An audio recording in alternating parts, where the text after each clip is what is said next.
Welcome to Reverend Mike. Come in, come in. I'm just relaxing here in the pastor's study. Just make yourself at home. Got a few places to sit here. I got the fridge. You can get some soda in there. Got some orange juice now. Coffee's going. Milk, if you want that. Tea, usual things. But just make yourself at home. I usually come back here. Just living with an existentialist mindset can be exhausting, and we all need some downtime. And one of the things I like to do is come back to the pastor's study here. I'm ordained by the internet, so I get a pastor's study as an existentialist minister. One way I relax is by going back to something my friends and I sometimes did as kids in the days before the internet. We would take a subject and I don't know if we called it mind hopping, but we would pursue it as far as we could. We'd follow all the cross references if we were, say, looking at an encyclopedia, and we would go from one subject to another, to another, to another. And lately I've been thinking about railroads from a perspective of large-scale organizations. And you go back thousands and thousands of years in human histories. The pyramids were built, as far as we know, by humans who organized in such a way, or were organized in such a way to create these incredibly large structures, except they're not incredibly large. They exist. They were done. And with railroads, I've been looking at such things as timetable and train order operation, which was an answer to the question of how do you move multiple trains over a limited number of tracks and keep the trains from hitting each other and keep them on time and keep them predictable. The solution that humans came up with was to use timetable and train order operation, where you have a timetable and specifies when trains are going to be headed in what direction, and you overlay that with a series of train orders, which could be transmitted by telegraph, since when they were introduced, the telephone didn't exist, and the train orders would make adjustments to the timetable. And at first, they could be minor adjustments. The first train order is credited to Charles Minot, who was general superintendent of the Erie Railroad. And around 1851, it seems the date is in dispute, around 1851, he was on a train that was waiting for another train to pass. And he got impatient. He was a general superintendent. He probably got impatient a lot. And he telegraphed the other station, and he said, has that train left yet? And he was told no. So he issued, the story goes, the first train order. He telegraphed the station back and said, tell that train to wait. So that set up a safety, because the train was supposed to leave the station and then pass his train. And for safety, the engineer and conductor would be looking for that train. They knew they couldn't move ahead until that train passed. But he told the other train, wait. And then he told his engineer, run up to that next station regardless of opposing trains, because he knew he had issued an order telling that opposing train that was in play to stop. And then as the story went, the engineer refused, and Charles Minot ran the locomotive himself. I wonder if modern CEOs could do that with many things. Airplanes, for example, airliners. But anyway, that sort of thing, it's fascinating, and we can follow that to so many conclusions. It is about operation, and it occurred to me that it might be fun to look a little bit at some of the other aspects of railroading. Railroading is one of those subject matter interests. You could call it a hobby. Rail fanning is definitely a hobby. Making model railroads is a hobby. We could go off on all sorts of tangents about what constitutes hobbies or downtime or whatever you want to call it. And railroads have, I think, captured so much interest for a long time. I don't have numbers in front of me, but I think it's popular enough. And I think it's because there's so many points of entry into it. There are people who've ridden on trains and remember them, and there's some people who remember being rocked to sleep and being on a train that's going to and fro gently on a track. I think one of the reasons that railroads have captured a lot of interest from people over the number of years, whether as a model railroad hobby or rail fanning, just keeping an eye out on trains, or for people to think of passenger trains to visit railroad museums. I don't have comprehensive numbers in front of me, but I think it's fair to say that railroads have been a matter of interest in many countries for a long time, and not just as a matter of policy interest, not just as a matter of professional interest, but imagination and things like that. I think it really is the number of points of entry. A person can be interested in locomotives and how they work, and be impressed by their massive size and the application of steam technology to move absurd quantities of goods, of weight, all across hundreds of miles of track, thousands of miles of track. And there's also the romance of it.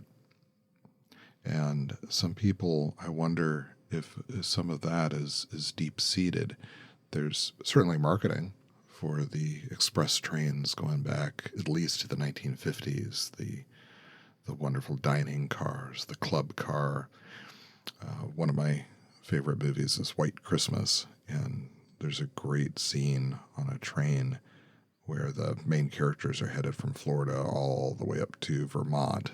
The Bing Crosby character wants to go to New York City, but his partner, played by Danny Kaye, his musical dance partner, played by Danny Kaye, wants to go all the way up to Vermont because a couple of young women they've just met are headed up that way. And all the rooms are booked. The Danny Kaye character is actually given away tickets for a drawing room to these young women. Bing Crosby's character is not thrilled by this, and the conductor says every space on this train is booked, but you're welcome to stay up all night in the club car. And they go there, and they get sandwiches and special drinks. It's fun, and there's a certain romance to it. And I wonder how deep-seated it is. Anybody who's been rocked to sleep and has been on a train might associate the gentle swaying motions of the train with being rocked to sleep. There's a Neil Diamond song, A Beautiful Noise, and the lyrics make reference to the sounds that a train makes when it's on the track, clicking away. And I think that aspect of it, it's fascinating to look at the operation of trains. But I wanted to share a little bit here, and I knew you were dropping in, and I wanted to have a video called. I'm not going to play it. I think it still is under copyright, even though it's pretty widely available on different YouTube channels. The movie is called A Steam Train Passes. It's from 1974. It's an Australian movie. And I'm looking at just one of the YouTube postings. It says it's set in the 1940s, featuring the operation of locomotive 3801, which was a locomotive built in 1943. It ran until 1976. And it looks like it stopped operation, became a static exhibit because it was having boiler problems. So 43, 53, 63, 73. So it ran for more than 30 years. Film was directed by David Haythorne Wade. The actors are real drivers Chris O'Sullivan and fireman Harold Fowler, employees of the New South Wales Public Transportation Commission. Apparently, you can still see this. This was posted back in 2011, but it says the locomotive is currently under the custody of the New South Wales Rail Transport Museum. So if you're in Australia, you may or may not be able to see it there. And I came across this movie years and years ago. I've filmed locomotives before and taken an interest for partly just because they're locomotives and they're cool, and also to see how other people capture the spirit of railroading. And this particular one, I'm glad of descriptions like this that you can find. Wikipedia has a pretty good write-up of it. I thought for a long time, in fact, before I called this up to share with you, that it was set in 1974, that the film was set in 1974, because you can see it leave the terminal, and it's going out into a color scene. And to me, it looks like the 1970s, what I remember of the 1970s, even though it's in Australia.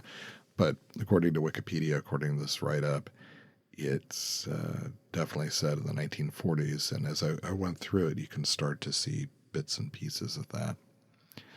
One thing that's distinctive about this, and I'll give a link here, there's no commentary.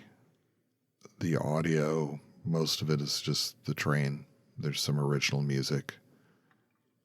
And according to Wikipedia here, cinematography was by Academy Award winner Dean Semler, who did Dances with Wolves sometime later.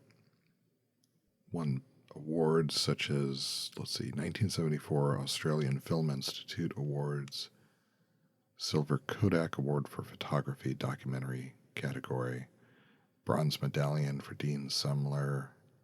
It starts out with a newsreel, an actual newsreel from the 1940s. Well, I think it's actual. It's called Monarch of the Rails. And it's got one of those 1940s announcer voices that later would be, I think, derided as voice of God voices. To me, that it sounds like a British, Australian, authoritative voice of the 1940s, where it's got a lot of hip hip cheerio to it. Very proud of whatever the subject matter is, and it shows the locomotive being built. It says January 1943, and there's a person who's welding a lot of sparks, and he's clearly putting something on the locomotive. After the newsreel, though, it goes to a mostly silent scene, and the camera is panning through what I take to be a locomotive shop. And you can see a person well framed by the locomotive and the locomotive parts, and he's climbing up into the cab of the locomotive.